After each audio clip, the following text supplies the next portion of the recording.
That's an interesting design choice. The more you know.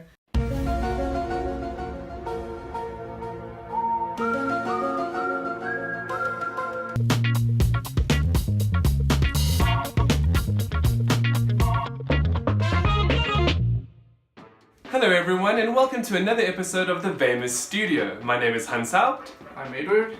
And just in case you missed it, we previously unboxed Microsoft's Xbox One X. You can check a link below as well as on the video. But now we have something a little bit different in store for all of you. So what we're going to do to make things a little bit more interesting, we're going to be looking at how the Xbox One X compares, at least from a hardware perspective, to its older brothers. And what better way to do it than with the original Xbox? Oh, look at that monster. So there we go. This is the very first Xbox that came out. Almost half its If you size. look at the difference, at least from a thickness perspective, yeah, it's about 75%. kind of, yeah. It's much less. Let's put it on top actually. So we'll put it on top of the OG Xbox. This is now what you can see in terms of how technology has changed. It's a phenomenal difference for 15 years. So we're looking at two completely different pieces of technology from two completely different periods of time. Yeah. And it's just phenomenal. I must be honest, the original Xbox, the very first one, this one right over here, was one of my favorite consoles. There were a lot of unique and interesting games on it that I kind of really wish Microsoft would re-envision for the current generation. One of those being Fusion Frenzy. I don't know if you ever played it. No, but it was really one of the best party games. I do understand that the game is now available on backwards compatibility, so there is that at least. And next we're going to be looking at the Xbox 360, which came out, if memory serves, I think it was around about 2005. But having a look at the two of them now, again, the One X is slimmer than the original Xbox 360. Granted, when I say original Xbox 360, yes, this is the Halo 3 limited edition, but the size and shape of the machine is just like the original 360, which still had that removable hard drive, which was pretty cool. If we put them on each other. So interestingly enough, Microsoft's newest machine is kind of on par, hey? Yeah. It's not exactly Like it's smaller. Yeah, it's maybe But its profile is pretty much the same. How interesting is that? That's super interesting. It's the cooling system. The vapor chamber. Yeah. Along with the Xbox 360 era, Microsoft also released a Slim edition, which is what we're going to look at next. Again, I know it's another limited edition console. So this is actually the Xbox 360 Halo Reach limited edition. I mean, I really love this machine because it's beautiful. I mean, the silver, the accents. I mean, just look at it. Well, now of course we're comparing it to the Xbox One X, Which is even more beautiful. Again, interestingly enough, the profiles are similar. This one's a bit fatter and more square. Yes, but this one's lower and a little bit wider. Longer is the word. Actually, let's put them both standing up next to each other. Wow. Xbox 360 Slim with Xbox One X. I wonder if we'll get a One X Slim. Possibly.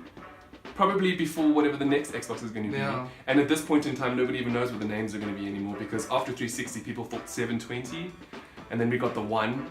Which is also a bad name, honestly. That's not a bad name. It's a Microsoft name. You know, it's a Microsoft name. Yeah. I mean, their whole ethos was to have one machine that could do everything. Which makes sense. Like OneDrive, etc. But, there were a lot of mistakes with the One. Yeah. We won't go into those because, in all honesty, it's all with been ironed out. the One S and even the One X, Microsoft have really completely turned ship. Yeah. And we can thank Phil Spencer for that. He's done a fantastic job.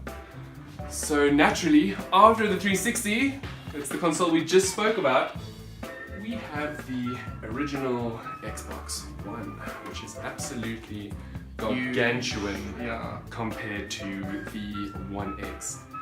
And what's interesting about these two is that this is only a 1.8 teraflop machine, whereas this one is 6 teraflops. And Which is more than double. if you look at the size comparison between them, Night and day. it makes sense. We know why this one was oversized. Yeah. It's because of the 360 Red Ring of Death. I don't know if any of you remember that. I mean, I was lucky enough to never have experienced it. Of the 6 Xbox 360s that I have owned in my life, I never once had the Red Ring of Death, so I do count myself lucky in that regard. Look at that. So now looking at these two, you can actually see the machine literally could fit inside the casing of the original Xbox One. And that's phenomenal considering how much more powerful this new machine is. And given the fact that the original Xbox One released in 2013 and it's only now 2017, so considering it's only been a period of 4 years since the original Xbox One came out, it's indeed incredibly impressive. Alright, so wow, this thing is heavy. It's heavy. It is heavier than this. That honestly, the original Xbox One it's a light machine. It may have come in an absolutely massive box, but it was light. This thing is dense. The Xbox One X is dense.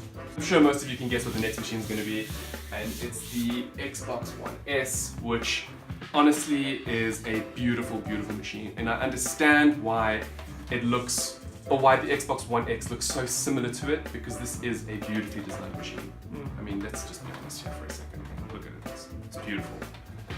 And there we go. Now this is where things are a bit interesting. Having a look at the two of them, it's quite interesting to see that the Xbox One X is slightly thinner, But it's a little bit slightly thinner than the S, as you can see there. but it's longer. But it is somewhat longer this way. I know there is one thing that Edward really doesn't like about the One X, and I know he's going to mention it now quickly, especially when you compare the two machines. Okay, so when you look at the One S, look at its profile. It's symmetrical. Then when you look at the One X, look at that. Yeah, he doesn't like what he calls the lip. lip. The overbite. And I don't know why Microsoft did that, actually. I can't find any explanation for this. Would it not be maybe a vapor chamber issue? Maybe, Hey? perhaps. Maybe the way that the architecture's been designed on the inside, at least from a hardware perspective, it needed that extra little bit. Actually, no, hang on, look there. What they've done is they've taken the two lips Oh, and they've put them all up. on one side. That's an interesting design choice. The more you know. That's cool. Okay. That's cool. I only noticed that now. Knowing they double up into that. Because they do. They do, it's literally doubled up. Yes. But anyway, it's still a beautiful device. That's not a takeaway at all or a criticism. Another difference between the two of them, if you look at the Blu-ray drives, what I actually really like with the One X is how they've sort of incorporated it into that line. Yeah, like with just a very the same. slight little lip there. So that's the end of our comparison between the Xbox One X and all of its other brothers and sisters. What did you guys think? Learn anything interesting?